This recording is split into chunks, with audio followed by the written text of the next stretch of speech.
Kitchen വെക്കുന്ന ഭാഗത്തേക്ക് paint അടിച്ച് വെച്ചിട്ടുണ്ട് കേട്ടോ. ഒരു മോഡുലാർ കിച്ചൺ ചെയ്യുന്ന സമയത്ത് എന്തൊക്കെ കാര്യങ്ങളാണ് ശ്രദ്ധിക്കേണ്ടതെന്ന് നമുക്ക് ഈ വീഡിയോയിലൂടെ കാണാവുന്നതാണ്.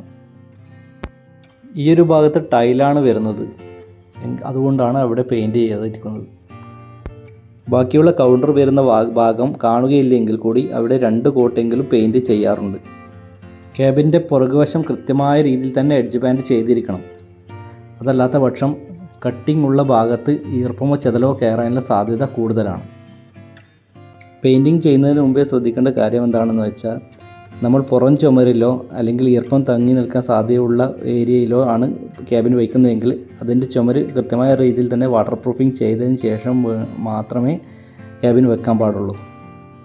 ഇതൊക്കെയാണ് നമ്മൾ കൃത്യമായ രീതിയിൽ ശ്രദ്ധിക്കേണ്ടുന്ന കാര്യങ്ങൾ.